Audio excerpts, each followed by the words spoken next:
بسم اللہ الرحمن الرحیم۔ السلام علیکم۔ میں ہوں مسز شارق جبین اور ہم یہاں بات کرتے ہیں کتابوں کی۔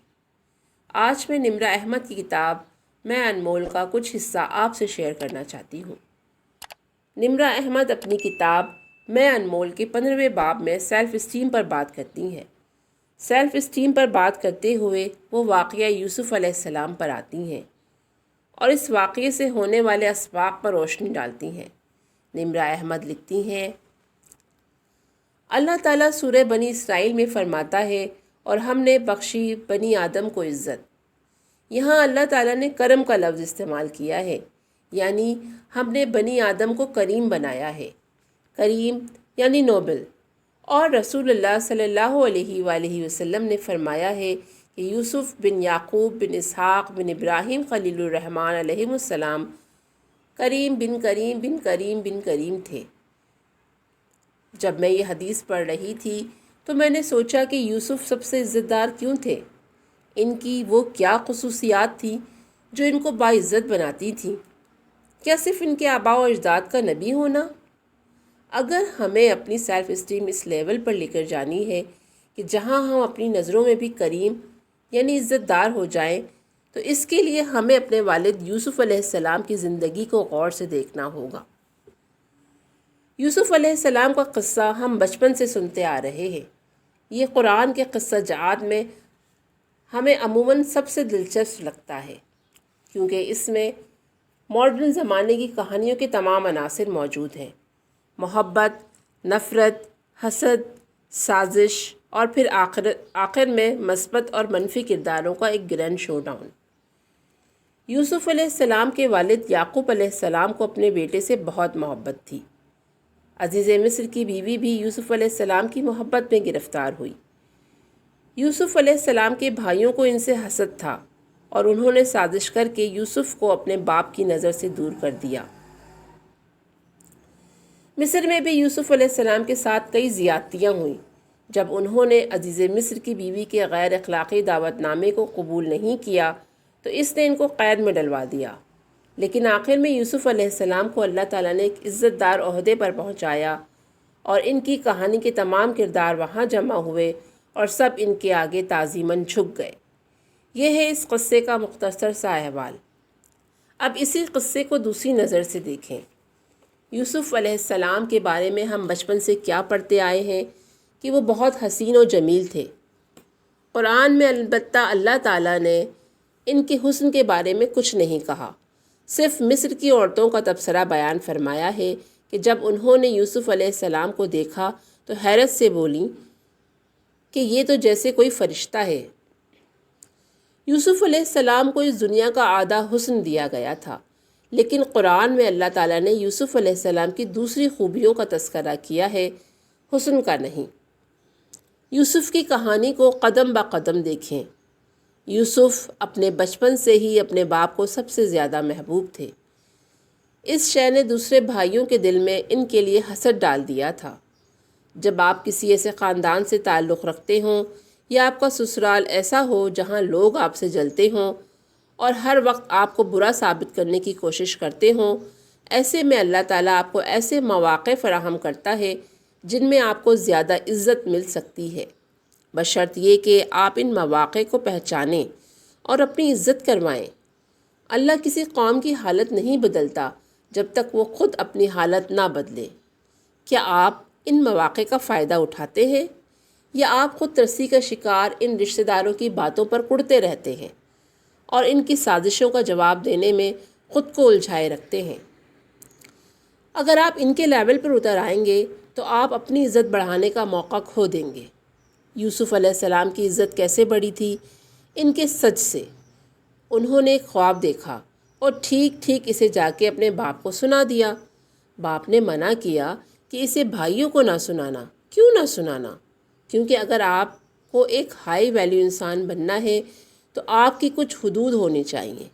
آپ کے جذبات آپ کی آستین سے نہیں لپٹے ہونے چاہیے کہ جس سے ہاتھ ملاؤ اس کو اپنے جذبات کھول کے دکھا دو۔ ہر ایک کے سامنے دل کھول کے رکھ دینے والے اپنی نظروں میں باعزت نہیں رہتے۔ اپنی پرائیویسی کا خیال رکھنے اور اپنے گھر والوں کے ساتھ بھی چند حدود قائم رکھنے والے ہی معزز شخصیت کے مالک ہوتے ہیں۔ یوسف علیہ السلام کو اپنی باؤنڈریز، حدود کا تعین کرنا بچپن ہی سے آتا تھا۔ جس شخص کی عزت نفس اونچی ہوتی ہے وہ اپنا راز ہر ایک سے شیئر نہیں کرتا۔ جب آپ اپنے راز ہی نہ سنبھال سکیں تو اللہ آپ کو مزید سنبھالنے کے لیے کیا دے گا؟ اللہ جب آپ کو کوئی راز تھماتا ہے تو وہ آپ کا امتحان ہوتا ہے کہ آپ اس کو سنبھال کے اگلے راز کے عطا ہونے کے حقدار بنتے ہیں یا نہیں۔ اپنی نظروں میں باعزت ہونے کا پہلا اصول ہے اپنی پرائیویسی کا دھیان رکھنا۔ یوسف علیہ السلام کے قصے میں آگے بڑھے ایک بچے کو گھر بدر کر کے کنویں میں پھینک دیا گیا۔ وہاں سے اس کو ایک قافلہ آ کر لے جاتا ہے اور چند پیسوں کے عوض اس کو فروخت کر دیتا ہے۔ چونکہ بچہ پیارا تھا اور اچھے خاندان کا لگتا تھا اور ایک جیسے لوگ ایک دوسرے کو ہمیشہ اٹریکٹ کرتے ہیں، سو شہر کے عزیز نے اس بچے کو خرید لیا اور اس کو اپنے پاس لے گیا۔ آپ نے پوری سورت یوسف میں کہیں نہیں پڑھا ہوگا کہ یوسف علیہ السلام نے اس نئے شہر میں کسی کے سامنے اپنے دکھوں کی داستان رکھی ہو، خود ترسی سے بھری گفتگو کی ہو، آہیں بھری ہوں، یا اپنے گھر والوں کی جدائی میں رو رو کے خود کو بالکل ایک بے انکار انسان بنا دیا ہو۔ یعقوب علیہ السلام کے غم کا ذکر ملتا ہے۔ ان کا غم مختلف تھا، مگر یوسف علیہ السلام کے غم کا ذکر آپ کو ان کے آنسوؤں کی زبانی کہیں نہیں ملے گا۔ لیکن کیا یوسف علیہ السلام کو غم نہیں تھا؟ ضرور تھا، لیکن انہوں نے اپنے غم کو پبلک نہیں کیا تھا، اس کا اشتہار نہیں لگایا تھا، اس غم کو دل میں دبائے رکھا۔ سو اللہ تعالیٰ نے بھی قرآن میں ان کے غم کو ایسے بیان نہیں کیا جیسے یعقوب کے غم کو کیا۔ یہاں یہ مطلب نہیں ہے کہ یعقوب علیہ السلام نے اپنے غم میں رو کے کوئی غلط کام کیا۔ یعقوب کا غم مختلف تھا۔ ان کا غم یہ تھا کہ ان کے بیٹوں نے ایک معصوم کے ساتھ ظلم کیا ہے۔ ان کا غم اپنے ایک بیٹے کی موت اور 10 بیٹوں کی آخرت کی بظاہر تباہی نظر آنے کا غم تھا۔ سو جس شخص کو اپنی قدر و قیمت کا اندازہ ہوتا ہے وہ جانتا ہے کہ مجھے کہاں اپنے غم کا اظہار کرنا ہے اور کہاں نہیں۔ یوسف علیہ السلام ایک نئے شہر میں بطور غلام رہ رہے تھے۔ انہوں نے اپنے غموں کا اشتہار نہیں لگایا تھا کیونکہ یہ ایسی جگہ نہیں تھی جہاں کوئی ان کا اپنا تھا۔ عزت دار انسان اپنوں اور غیروں کا فرق خوب سمجھتا ہے اور اپنے اصل کو نہیں بھولتا۔ اپنی سیلف اسٹیم کو بہتر کرنے کے لیے آپ نے اپنے اصل کو نہیں بھولنا، نہ اس پہ شرمندہ ہونا ہے۔ اگر آپ کے والدین کا تعلق کسی گاؤں سے تھا، اگر آپ کی والدہ پڑھی لکھی نہیں ہے یا آپ آج بھی عید کرنے گاؤں جاتے ہیں تو یہ بات دوستوں سے چھپانے کی نہیں ہوتی۔ آپ کو ان باتوں کو اون کرنے کی ضرورت ہے۔ اپنے اصل پہ کبھی شرمندہ نہیں ہونا بلکہ فخر کرنا ہے۔ اور ہر کسی کے والدین کا تعلق پیچھے سے کسی نہ کسی گاؤں سے ہی ہوتا ہے۔ کسی کے والدین اگر ساری عمر بڑے شہروں میں رہے ہوں تو ان کے دادا پھر بھی گاؤں کے ہوں گے۔ آپ دنیا کے کسی ملک یا کسی کلچر میں چلے جائیں، آپ کو اپنا علاقہ اور اپنی جڑیں نہیں بھلا دینی۔ کسی دوسرے ماحول میں جا کر ان کے رنگ میں نہیں رنگ جانا۔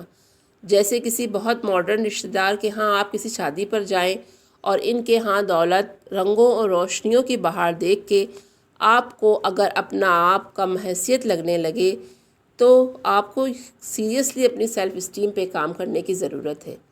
نہ آپ نے ان جیسا بننے کی کوشش کرنی ہے، نہ اپنے آپ کو کمتر سمجھنا ہے۔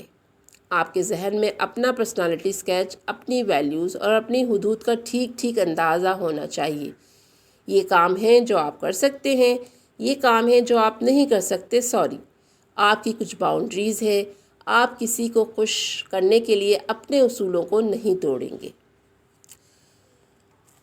آگے بھی اسی حوالے سے نمرہ احمد نے کئی نکات پیش کیے ہیں۔ ویڈیو کو طویل ہونے سے بچانے کے لیے اس واقعے کے بقیہ نکات انشاءاللہ اگلی ویڈیو میں لے کر حاضر ہوں گی۔ مجھے اجازت دیجیے۔